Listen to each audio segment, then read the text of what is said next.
Jeremy, Kerry. you've been playing more Ragnarok. I have been playing I've been more playing Ragnarok. Sifu. But before all of that, you've been playing the brand new Pokemon games. Pokemon, which one?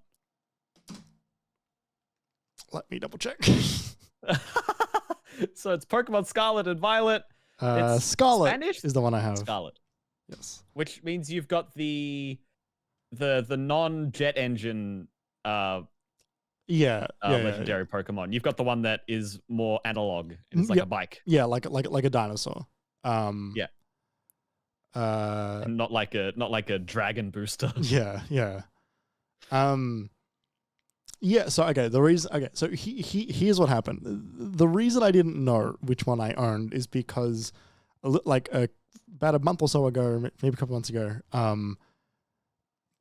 for some reason the pre-orders for Pokemon, they went up on Amazon, but they went up for like $48. So cheap. And I was like, yeah, all right. We both saw the reveals for this game.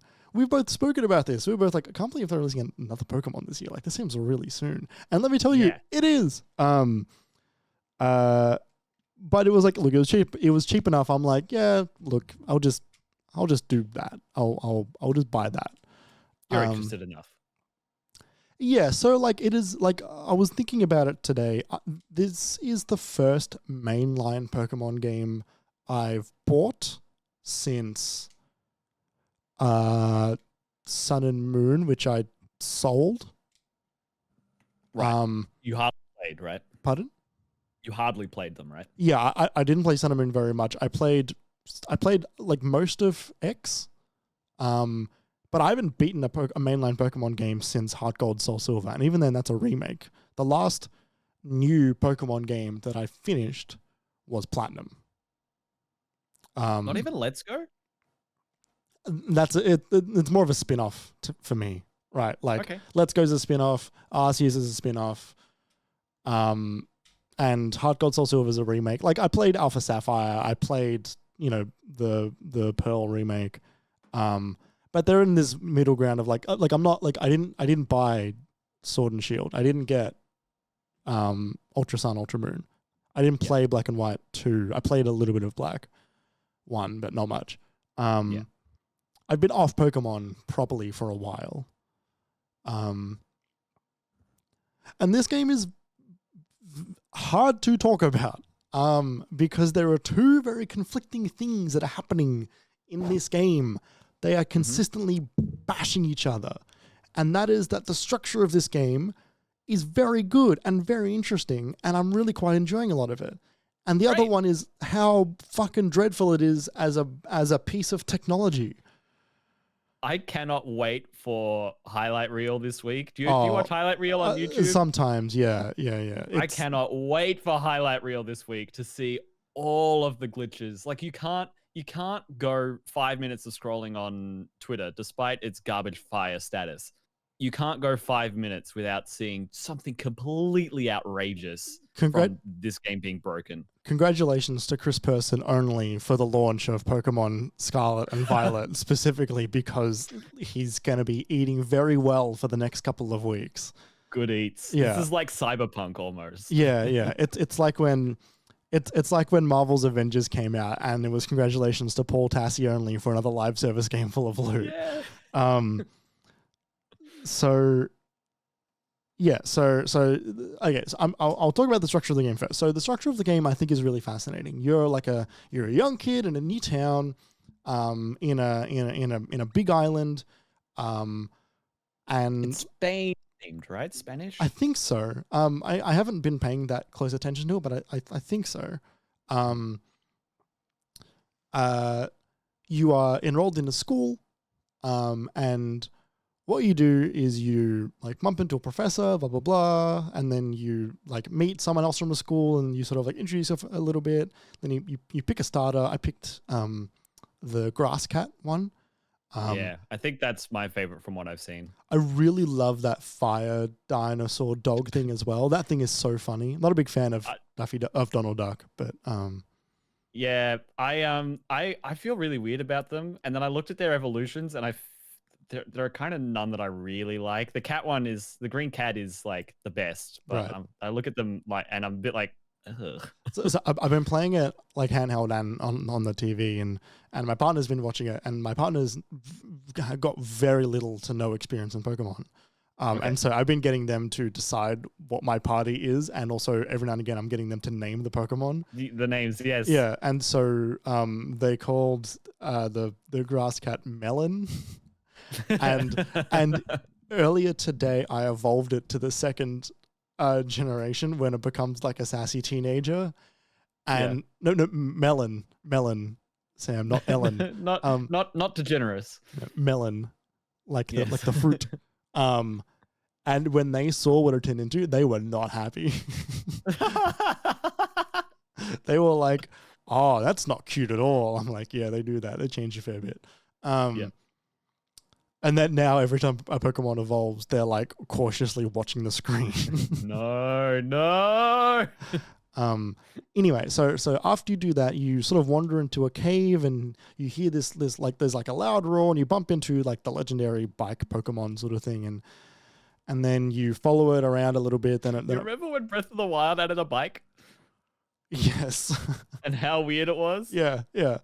Anyway, here we are again. Yeah. You enter the bike cave and get your bike Pokemon. Yeah, like you don't get it immediately. You get it a little bit later, but like you interact with it, and it's sort of just like pretty like it's pretty like it doesn't really care that you're there, and then because you saved it by giving it a sandwich, which made me laugh a lot. I'm like, this is cute. Then it saves you from like a wild pack of like Houndoom, which is fun. That's like the butt of a TF2 joke. It is a bit. It is. And anyway, then you head to the school, and you sort of like meet a couple of the students. Team Star is the enemy is the enemy team in it, and they've got this fun thing where every time you battle them, they like draw a star shape with their hands and then do this, but they're like they look like hall monitors. They've all got like helmets, and they look like a bunch of like squares that you should be like beating up and bullying. Right. They're a bunch of nerds. Yeah, and all this is pretty standard like early Pokemon game sort of stuff.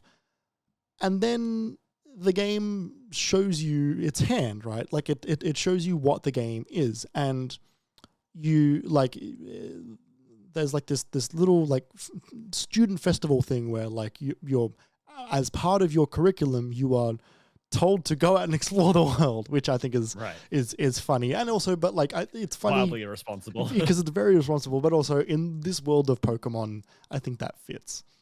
Well, yeah, it's always been like that. Yes, yeah, but like it is funny that like you like this is your assignment is to like go out. But it's nice. It's all very like explore culture and find out who you are sort of thing, which I think is nice enough. That's cool. But what it's like when I say the game shows you its hand, it then shows you 3 very specific things that you're allowed to do. There are 3 quest lines that operate independently of each other, and you can do whichever one you want and swap between them as you go. And those 3 quest lines are you like there's a hacker that's in your phone that is trying to stop Team Star. There is okay. They want your help. Yeah. Like they're enlisting you and bringing down this gang basically. There is like one of your best friends / like the one you battle every now and again as your de facto rival. They really want to be the best Pokemon fighter. Like, they want to go through Battle Frontier and all that stuff and challenge the Elite Four, Victory Road, all that stuff. So that's gyms. Pardon? The gyms. The gyms. And the third one is this other guy who is sort of somewhat friendly with your like the legendary bike Pokemon. Like I'm not super clear on their relationship just yet, but like they seem to have some understanding of who they are, and it makes sense because he's a cook, and what his quest for you is to go out and find the best ingredients for sandwiches. Okay. which I think is very Ah. funny. And also he's interested in fighting like Titan Pokemon or something. It's like there's Yeah. there's a thing. And so there's three like these three main quest lines, and they're all like one of them is called Victory Road, one of them is called Starfall Street. And I was like, oh, these like road themes, but the third one is just like is not road. Fill me up. Yeah, like it's not really that related. But then they just like they show you there's like basically like 6 or 7 locations for each of these three quests, and then they mark them on the map, and they're all relatively close to each other, so you're kind of going to do the same like all three of these quests as you go, because why wouldn't you? But like it's kind of neat. It's like a really cool structure of the game. The way the world works as well, which was one of the things I was most curious about, because coming out of Arceus, but like also coming out of Sword and Shield, I was like, what is the structure of this game going to be? And it is an interesting mix of both. There are, you like the battles are instanced, but also in place, like in the world. Like you don't walk around while battles are happening. They are like menu based, standard Pokemon battles as you go, but they are still in the location of wherever you decide to fight. Yes, there's no screen wipe. There's no second environment. No. Only for gyms. And same for when you want to catch Pokemon. It is not the Arceus throw a Pokeball and hide in the grass and hope that you get it. It is you enter a battle and you catch it like you usually would have in the past. But you can also just throw your Pokemon out and it'll walk with you, and it can auto battle wild Pokemon nearby while you're doing shit. So you can go around collecting things, because this is the widest Pokemon has ever been. There's a ton of collectibles everywhere, similar to Arceus, but the world feels better. It feels a bit more built up. Okay. Bit less like one terrain map, and then they populated it. Yeah, it is more clearly designed, this world, as a place that is lived in. And okay, that's good. yeah, like it's like a lot of these structures, they're all really, really good. So the Pokemon can auto battle and you're leveling up and getting XP while you're doing that, which is good, because I'm actually finding this game somewhat difficult at times. I'm having to really change up my Pokemon quite a lot, because I am like I am having this. You need the advantage. A lot of people are like hearing this are saying this as well, that like this is one of the harder Pokemon games. At least it's not easy to accidentally just be completely overpowered. I'm also wandering into Pokemon that are much higher level than me, and I have to sort of like pick and choose my battles a little bit more. Also, the Pokedex looks like iBooks circa 2008, which I'm quite liking as well, which is a very... Like the app? Yes, like the Apple, like, you know, this is our bookstore, our digital bookstore for the iPad, which I quite like. It's got that like wood grain, and each entry is like is another chapter in the book that you get to anyway.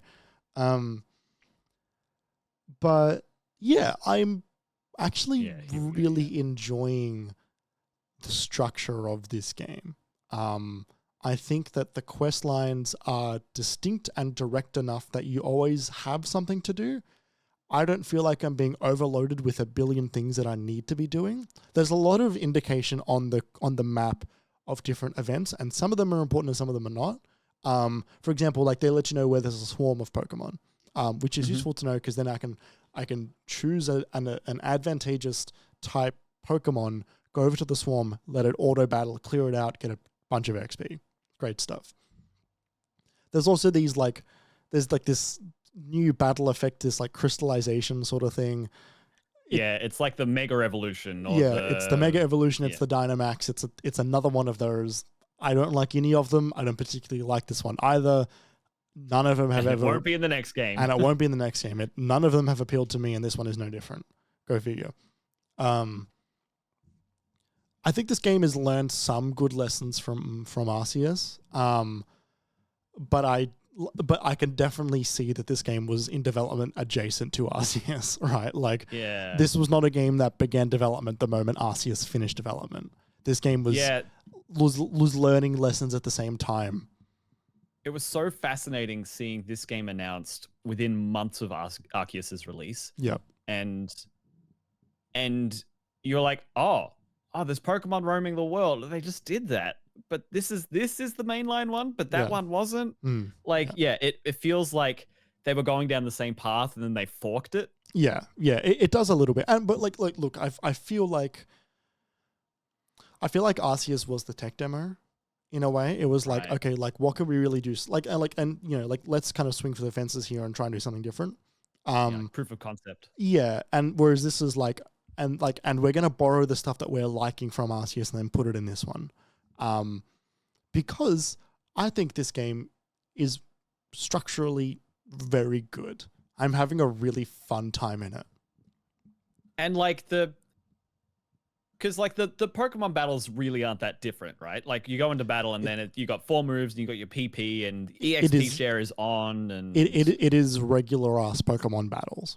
So the reason why you're talking about the structure is because that's the main thing that's changed. It's how they're giving you the normal Pokemon. Yeah, the broader structure of the game has changed. And once again, it's different in the sense that like there's like a multiplayer thing which I have not really messed around with that much. There's raid battles similar to Pokemon Go where you can like search for other players online and you can all fight a strong Pokemon. And you can do that with friends as well. There's like a friend code thing, or like a battle code thing, as well as the trainers out in the world. You have to go up to them to challenge them, as opposed to them seeing you and walking up to you. But it's different to Arceus, and that's in the sense where like you have to enter a battle and catch it like you would have in the past, as opposed to just piffing Pokeballs at it until you get it. Yeah. So that's different to Arceus in that regard. Cool, fascinating. It is fascinating. All of this would lead this to be a really outstanding game if it didn't look like dog shit and run worse. Because the game is fucking ugly. Once again, it is not as ugly as Arceus because they have a more consistent art style at the very least, and they have an art style that doesn't look like dog shit. But environmentally speaking, the environment design wasn't great in Arceus. But even like the lighting and shaders on Arceus looked really bad. But in this, it's got a lot of the same issues as Arceus. It is pop-in is horrendous. It is super low frame rate for Pokemon that is really, or for anything that is really not that far away. It is. So can I make a clarifying statement? Everything I've seen has been definitively worse than Arceus. I'd have to go back and compare them side by side. I think like the frame rate is definitely worse than Arceus. Yeah, but like the pop in as well. There wasn't that. The thing with Arceus is there wasn't that much to pop in. So pop in wasn't that big a deal, I want to say. Yeah. Okay. So pop in I think is actually the incorrect word. What I meant to say was render distance is very, very shallow, similar to Arceus, where you'd sort of look out and it would be bare terrain and sometimes low poly trees. There's this amazing screenshot that I took, which I'm going to show you. It's at the very beginning of the game where they give you like a cutscene, which is like you can go out and explore. Like it says mountains, forests, grasslands, beautiful nature, stuff as far as the eye can see, and I'm going to hold it up to the camera. Mountains, forest, grassland. Actually, hang on. Let me make this brighter for the camera, specifically because if you look at these polygons, it looks ugly. Like Pokemon Stadium. But look at this part right here. There's just a hole in the world because the mountain hasn't completely rendered, and this is a fucking screenshot. Yeah, that's bad. All through the game, it looks ugly like that. Up close, for the most part, things look quite good, except up close is really, really shallow. Yeah. I've pulled up a line, and this isn't to invalidate what you're saying, but this was my understanding of what the performance was like in comparison to the previous games. So this is from Rebecca Valentine's review in progress on IGN. This is a select paragraph. It says, I desperately hope some early patches can clean this mess up and bring it, parentheses, I can't believe I'm saying this, more in line with Arceus or Sword and Shield. Those games had their technical issues, but they were much more forgivable by comparison. Yeah, because like we haven't even spoken about the just absolute plethora of bugs that people have seen, graphical issues, animation issues, character model issues, AI, like wild Pokemon AI just completely changing, and the sizes of models. The platform is completely broken in this game. You can just jump backwards up the steepest of hills while you're on the bike. Attaching two controllers at once will allow you to double your walking speed. There are so many things in this game that are like, this is an unfinished game, which is so frustrating because the structure of this game is really good. And this is the first time in such a long time that I'm really genuinely enjoying being in a Pokemon game. It's the most exciting Pokemon has sounded for a long time too. It like the design of a lot of things I really quite like. A lot of the Pokemon designs I think are pretty neat. There's like this pig called Lechonk, which I think is great. I love that. The actual battles. Lechonk emote on Twitch now. There's like a lot of cool battles, and like the battle effects are mostly pretty good. And the music is great. We'll play some music during the break, but it's like there's some good, fun, funky bass that is like really dope. Hey, look, it's Lechonk in chat. It's Toby Fox who did the soundtrack, right? Is it? I'm pretty sure it is. That it just is Toby Fox who did the soundtrack. That makes so much sense. Because it's good. The person who did Undertale and Deltarune. Yep. Is Toby Fox composing? It was confirmed in June how the Undertale and Deltarune creator Toby Fox would be returning to the Pokemon series as a composer at Scarlet and Violet. Yeah, right.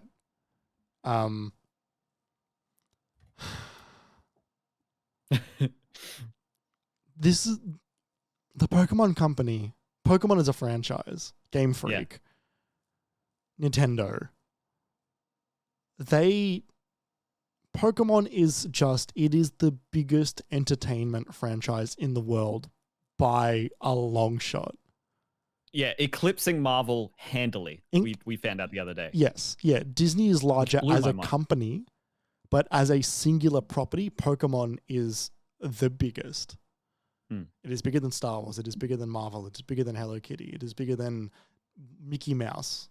Right. And it's not like these are the spin-offs, right? It's like the Detective Pikachu movie is the spin-off. The games, this is it. This is Pokemon. This is the prime source. And this is Game Freak working on it. This is Creatures working on it. And they continue to release horrendous products. They continue to release unfinished, poor video games. Yeah. That are interesting and will sell millions and millions and millions.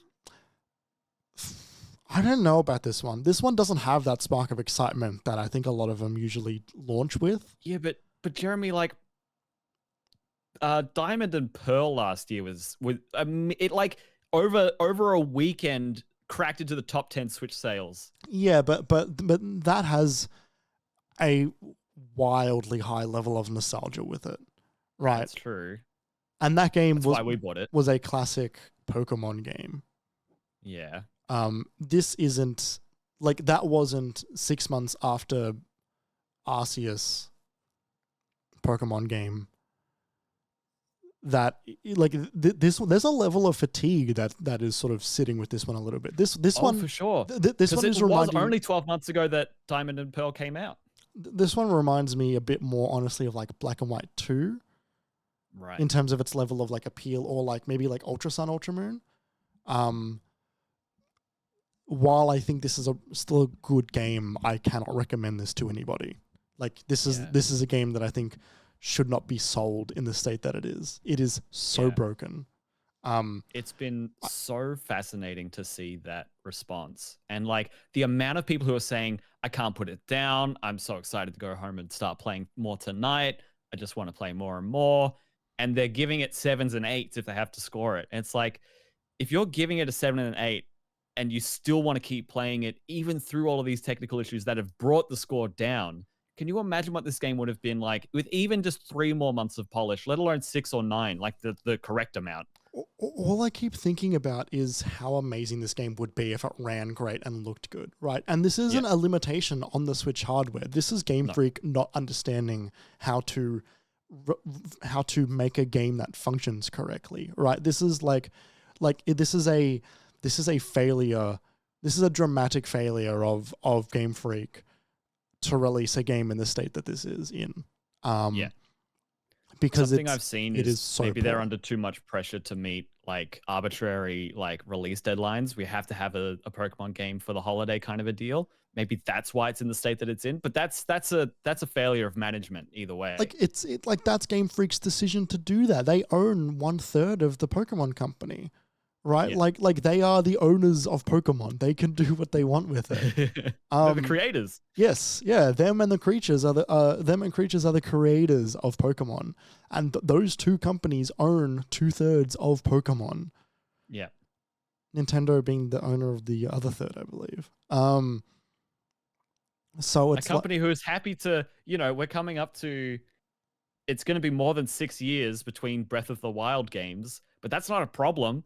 Think of how many times they delayed the first game when it was announced for Wii U and didn't have a title yet. Yeah. Like they pushed it until it was good. And then it was one of the most like industry defining experiences of the last decade and continues to be. Yes. Yeah. Like, like looking and the thing is, it's like you look at the two best looking Switch games, or like you look at like two of some of the best looking Switch games, which is like Breath of the Wild looks quite good in a lot of ways. It does have that, like when you look really far away, it's a bit barren, but like up close, it's got some really striking visuals. When the sun hits right in that game, it looks astounding. And you look at Xenoblade.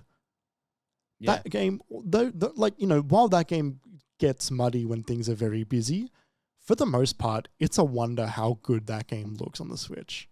Mm-hmm. And its art direction carries it because they're developing it for a system with the power, and they give it the time to develop it to make it look the best that it can on the system that it's on. And it's like, and then you start to wonder, like, okay, like how's Breath of the Wild 2 gonna go? How's Tears of the Kingdom gonna go? Like, is this a concern? And then you look at Monolith Soft and about how they were directly involved with Breath of the Wild and Xenoblade. And they are making the new Zelda. Mm-hmm. I have no concerns about that game. Mm-hmm.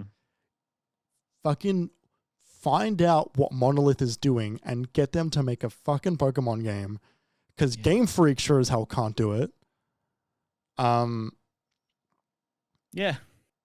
It seems weird. Like it seems like a problem when you're that company. It seems like a problem that you would just throw money at. It's a problem that no other company seems to fucking have. Yeah, no other game company of this size has this issue. No, like Mario Odyssey looks great. It was a launch game on the Switch. Still looks really good. Mm-hmm.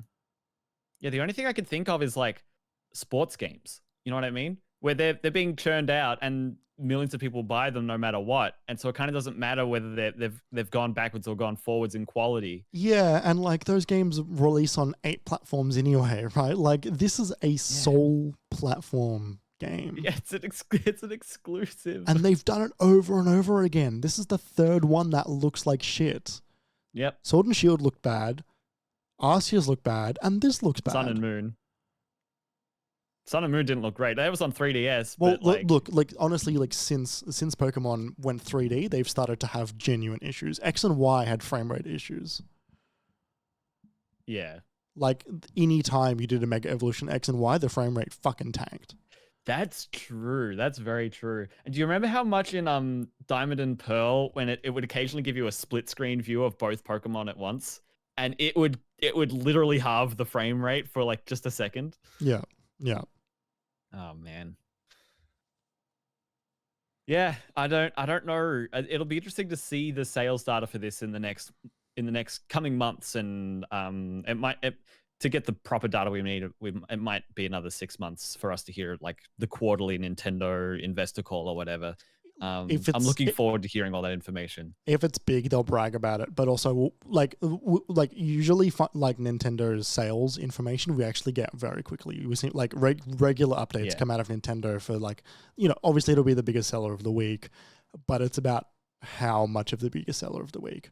Yeah, and for how long? The barometer for success for Nintendo seems to be like, has it outsold Luigi's Mansion 2?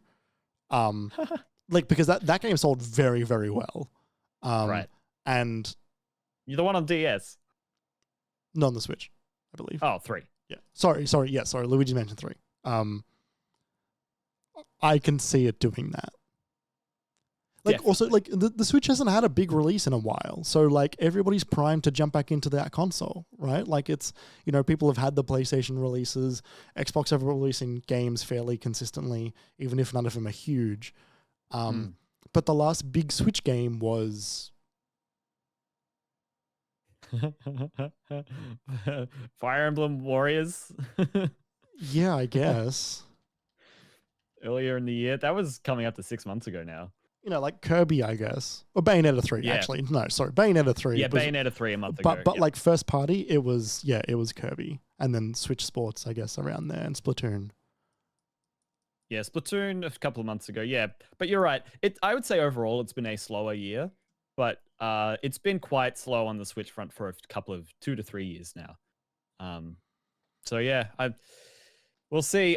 Like I said, I can't wait to see highlight reel. It'll be interesting to see what the patch process is, like how fast they come out with stuff, how much they fix, if they bother to fix some things. I'm fully expecting it not to be a thing. Like, I've seen people on Twitter speculate that because the game seems to get worse over time, that it's a memory leak issue, which is like, what the fuck is going on? So fundamental. Yeah. Same with that like double input thing, like or the backwards jumping. Like all of that stuff is like, it's the kind of thing that you can miss if you're not if you're not a seasoned developer or if you don't have enough time to fix it. But like it's core stuff. It's fundamental. We've made games. You and I independently from university have made video games. Mm-hmm. I have fixed issues like that in my student games. Yep, me too. You know, like the idea of building a game that has some form of platforming means you need to account for slope. And if the slope is this angle, then you can't climb up it. But if it's this angle, then you can. I've done that. What are they doing? They just need you. They should hire you as a consultant, Jeremy. Game Freak, my rates are... You can afford me. You can afford me. Now, Jeremy, we have